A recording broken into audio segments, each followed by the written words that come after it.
Ending tonight on a poignant note, the end of an era. It was just 3 weeks ago that the struggling and fledgling state of Chaz seceded from downtown Seattle, from the U.S. itself.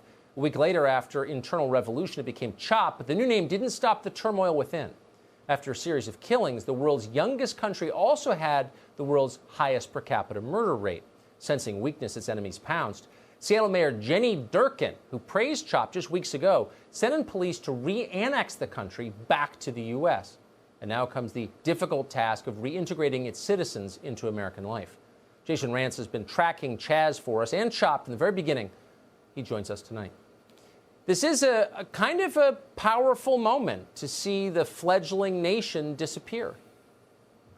It is. And, you know, I hate to break it to you, we were not greeted as liberators today. And it is kind of bizarre to figure out what we're going to do with these folks from CHOP because, you know, are they refugees? I mean, we kicked them out of their sovereign land with overwhelming force via bicycle cops. And they did put up a little bit of a fight with their fortified borders of old couches, which, by the way, not what they used to be, because those bike cops got through them very, very quickly. They must have been IKEA. So we're going to try to figure out what exactly do we do with these folks. I mean, we're talking about a whole bunch of 20-something imbecilic, progressive, white privileged dudes who think that they basically don't have to work for a living. They can just turn to socialism and everything will be handed to them. Do we really even want them in Seattle? I think we should give them to Portland.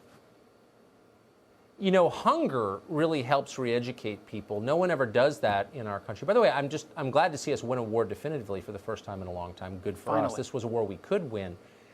Where are these refugees going to go? Are they going to continue to stew in their own filth on the streets of Seattle, or are they going to move to Portland?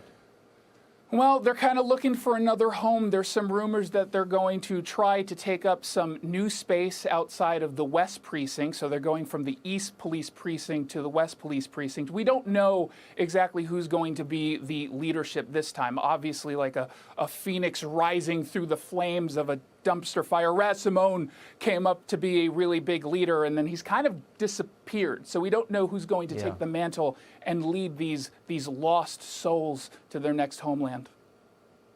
So do you think, what are the chances Simone goes back to his real job, which was renting his apartment on Airbnb?